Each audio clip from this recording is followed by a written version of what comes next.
Eh bien, bonjour à tous. Aujourd'hui, on est reparti pour une nouvelle théorie sur One Piece. Cette fois-ci, elle portera sur le mystérieux Monkey D. Dragon, qui est le père de Luffy et le fils de Garp, sur qui, pour le moment, on sait très peu de choses, un des personnages les plus mystérieux de l'histoire, et pourtant, c'est l'un des personnages les plus attendus.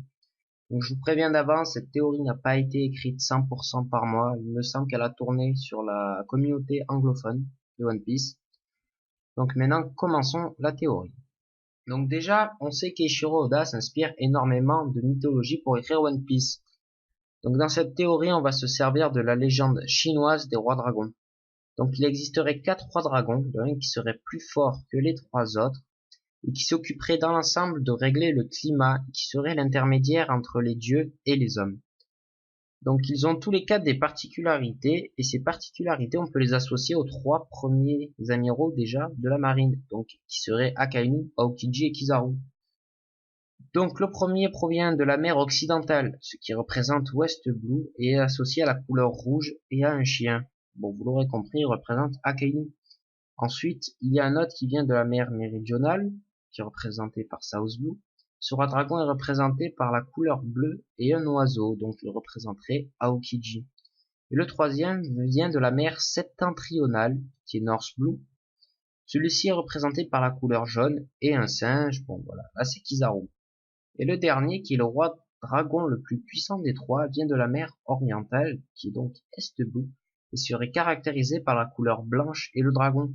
Donc on peut facilement penser à Monkey D. Dragon, avec son nom déjà qui représenterait la créature que le roi dragon représente.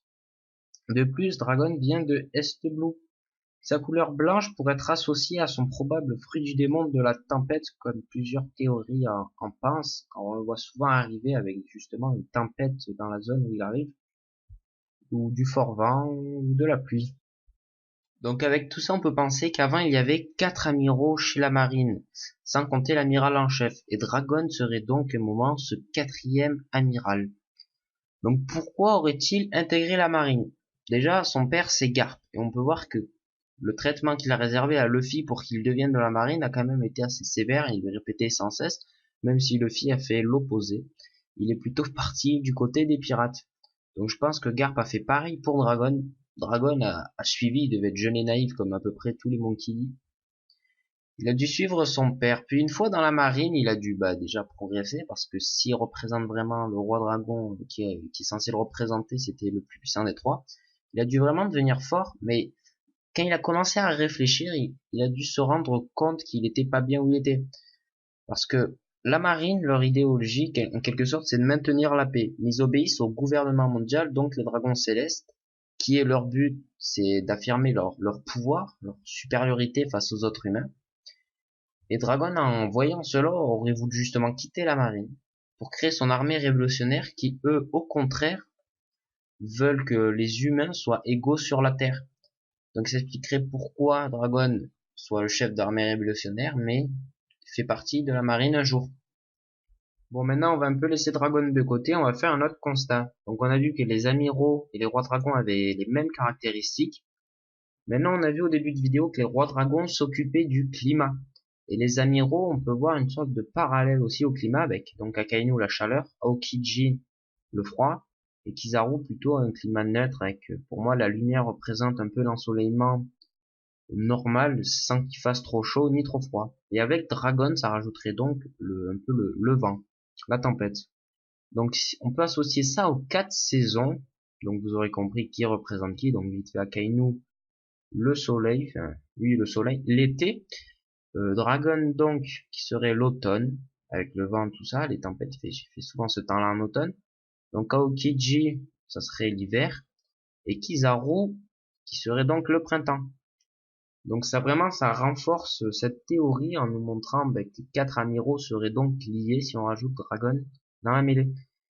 Ensuite, en notre constat, on a vu que les rois dragons étaient l'intermédiaire entre les dieux et les humains, ce qui est le cas des amiraux de la marine qui protègent les dieux qui sont donc les dragons célestes dans le monde de One Piece et qui ont un contact direct avec les humains.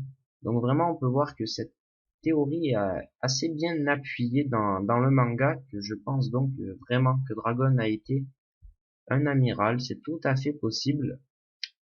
Voilà. Donc voilà, c'est à peu près tout pour Dragon. Je pense vraiment qu'il est ce fameux quatrième amiral. Donc maintenant, on va partir dans la deuxième partie de cette vidéo qui, encore une fois, va utiliser la mythologie des rois dragons. Même si cette partie est beaucoup moins fiable, enfin, c'est ce que je pense. Donc voici, on va partir sur déjà le fait que Dragon serait un ancien amiral de la marine et que Luffy représente Son Wukong, le roi des singes. Ça a été vu dans déjà plusieurs théories sur Internet. Et si vous le savez pas, Oda représente souvent Luffy comme étant un singe, donc Luffy est pas forcément mais sûrement représenté aussi par le roi des singes. Donc cette mythologie dit aussi que le roi dragon qui est représenté par Dragon va devenir le plus grand ennemi de Son Wukong. Donc ça serait Dragon et Luffy ennemis. Dans la mythologie, ça dit que c'est Son Wukong, on va dire, qui cherche la merde à ce roi dragon. Donc ça serait Luffy qui chercherait la merde à son père Dragon, ce qui créerait un conflit entre les deux. Aussi, elle nous dit que que les rois dragons qui représentent Akainu et Aokiji se sont aussi embrouillés avec Son Wukong, donc Luffy. Sauf pour Kizaru, c'est l'inverse, car Kizaru, enfin le roi dragon de Kizaru, on va dire, aurait donné un nuage magique, un truc comme ça, à Son Wukong. Donc Kizaru aurait aidé Luffy. Donc jusqu'à présent, ça c'est pas très logique parce qu'on sait que Kizaru a déjà voulu tuer tout l'équipage de Luffy sur l'archipel des Sabaody. Donc ça m'a l'air à peu près bizarre. Donc c'est vrai que cette mythologie-là, elle me paraît un peu plus fausse que celle d'avant. Enfin, je pense que Oda n'a pas exploité la théorie enfin, la mythologie jusqu'au bout. Mais c'est possible que Luffy, fin de compte, se rebelle contre son père. Je ne sais pas pourquoi. Alors que son père l'a déjà sauvé contre Smoker sur Longtom. Et on sait que, normalement, ce que dit Ivan Wankoff, souvent, Dragon regarde vers Est Blue en passant à son fils. Et du côté de Kizaru, c'est peut-être possible que Fencom il se retranche à aider Luffy pour X raisons. Je ne peux pas savoir vraiment, parce que Kizaru, Fencom, on connaît pas tant que ça qui sont ses ennemis, qui sont ses gros alliés. On verra ça plus tard. Bon voilà, c'est la fin de cette théorie, même on peut dire double théorie. Donc pour la première partie, je suis à peu près à 80% sûr que cela est vrai. Donc Amiral, oui, donc Amiral tout à fait aurait été un dragon. Dragon aurait été un amiral de la marine. Par contre, pour le reste, sur les relations entre Dragon, Luffy, Kizaru, Luffy, je suis un peu moins sûr. Bon, j'espère que sinon l'ensemble vous aura plu. N'hésitez pas à aimer la vidéo, lâcher un commentaire, éventuellement vous abonner à la chaîne. Allez, ciao ciao.